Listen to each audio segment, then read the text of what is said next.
Hey guys, subscribe for daily content. And if you're shopping for gear, make sure you check out the description for the newest items at some of the very best online retailers. There's also links for some of the items that I personally recommend. Thanks! What's going on YouTube? Metal Complex here, and today I've got a really exciting unboxing video to share with you guys. These just came in and they are absolutely knives that I think a lot of you will want to pay attention to. Thank you so much to Sharp by Design for rushing these things out to me before they get, I guess, unveiled at Blade Show.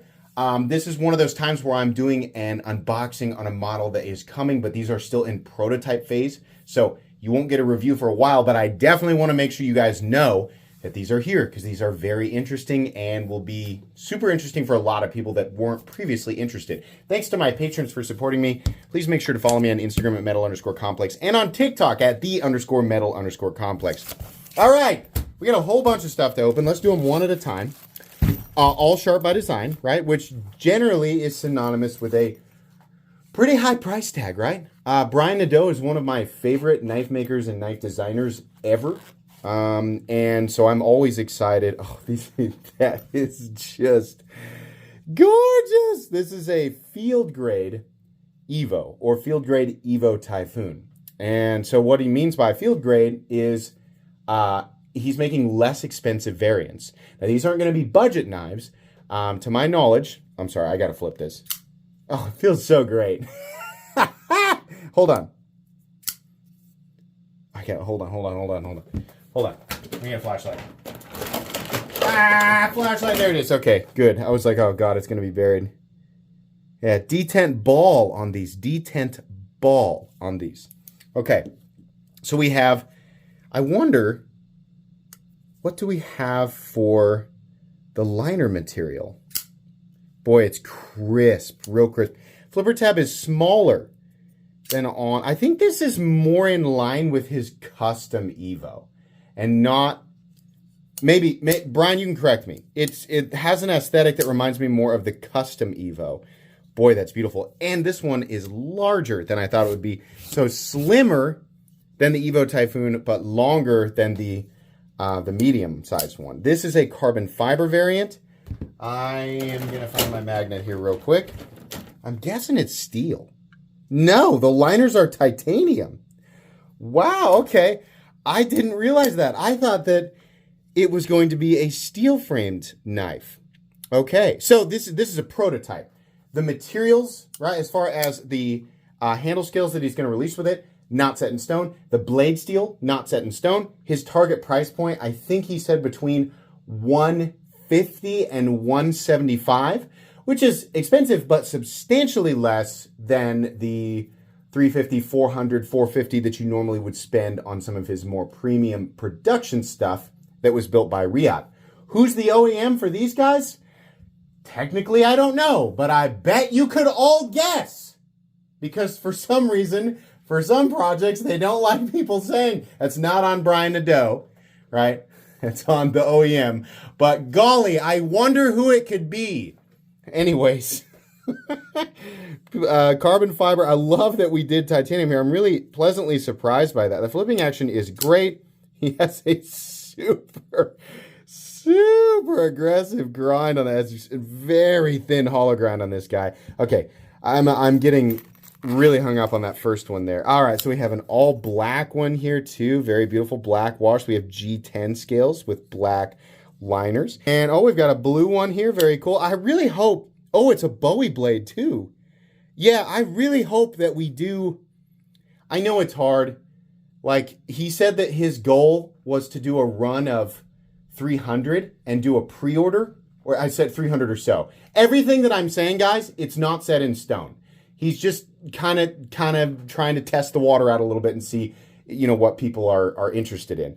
But it would be a pre-order directly through him and not out to retailers. So as far as like what blade shapes, what colors, right? It would be really cool if he had a massive variety, but how extensive that variety is going to be, I have no idea. I do like that Bowie blade. Ouch.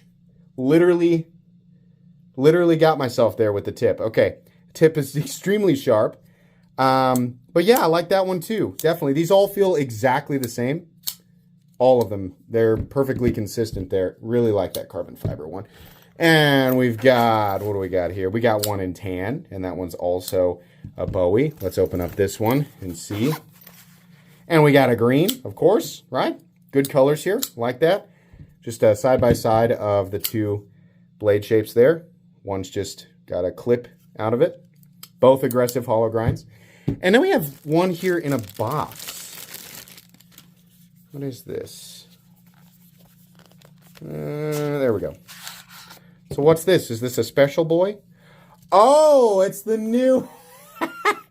yeah, the one that I butchered. This is the, as far as I know, Riot built. This is one of the more premium ones.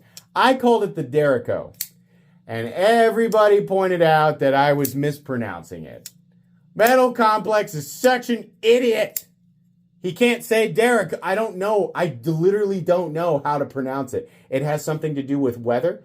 I'm sure you guys will correct me. I will read it and make an initial minimal attempt to correct it and then probably go back to saying it the wrong way. Not necessarily on purpose, but it's just like a mental default, right? But this is cool. It has the sort of like the hawk bill curvature here with the fuller. It's very much what we have come to expect from Sharp by Design, just in a different form. This has the lipped detent. These production ones will not have the lip detent, which I'm sure some people will think, you know, is kind of disappointing. That's probably kind of hard to do if you're trying to keep the price down. But rest assured, the flipping action and the detent on these is very, very good. You're going to be happy with the flipping action there. This one also has a smaller flipper tab. Man, that snap. I do like that. That is definitely cool. This pocket clip is still a little bit sharp by, you know, the community's definition. And, you know, I keep, like, making it sound like I don't agree. I do. In hindsight, you know, going back and feeling that, it does feel a little tiny bit sharp. They've done the back area back here a little bit different. Seamed. We have a blue G10 inlay. Very cool. Yeah. Let me pick one of these and we'll do some size comparisons for people wanting to compare it with some of the other production models from Sharp by Design. So we'll put this guy down here and I'll measure both of them here before we do the size comparisons. So overall length, yeah, wow, it's a little over 8 inches. It's like 8 and 1/8. Blade length, 3.75 on the field grades. Cutting edge, just about 3.65. That's great. I don't know how to pronounce this. This new guy down here is about 8.35. Cutting edge is 3.85. I'm sorry, not cutting edge. Blade length is about 3.85. Cutting edge is about 3.65. How about up against the mini Evo Typhoon? Here we go. And then up against the Evo Typhoon, like the full production size. So this is about the same. I think this is probably the most important. I picked up the blue one. I wanted to do comparison with this guy.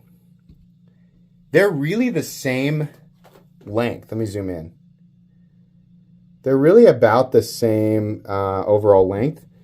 It's just one is like the Evo Typhoon is like a lot taller. Sorry, I know the definition there isn't ideal, but that's what you're looking at there. You're looking at a, you know, substantially less expensive knife, because what are the Evo Typhoons, like the standard ones? I know the one you're seeing here is actually a special one with Damasteel, but the field grade ones between 150 and 175, it's well under half. In fact, if you look at, some of the models that came out that had some special element that were closer to 450, it's literally almost 1/3 the price at 150. So I would say, the end result here, assuming the blade steel is appropriate for that price point. I mean, a lot of people are just, I think, going to sort of by default want M390. Personally, I would take S35VN, S45VN.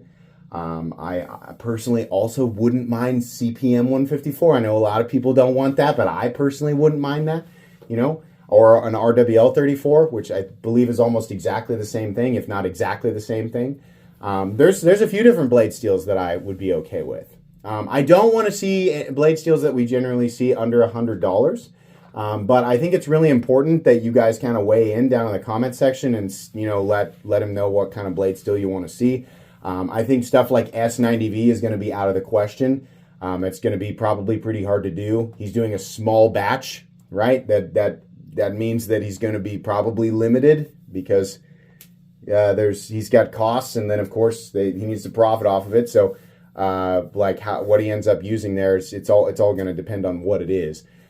So yeah, I don't know. It'll be interesting, but I do like the idea of this. I love the idea of there being a more accessible version of this knife. And if this pre-production sample is any indication of how they'll be in the final versions, I think this is incredible. I think this is really, really cool. So thank you so much to Sharp by Design for sending these in. I'm going to get these back to him as fast as possible because he needs them for Blade Show. But thank you again for letting me show these off. I'll have links to his website down in the description so that you guys can check that out if you want. Please make sure to follow me on Instagram at metal_complex. If you enjoyed this video, leave a like. If you'd like to check out my other content, I do of course have lots of videos of knives that are either expensive or inexpensive that I do or don't like, so check those out. And if you enjoy all my content, go ahead and click on that Metal Complex logo right there and subscribe because there's definitely more coming. Thanks again for watching, everybody, and have a great day.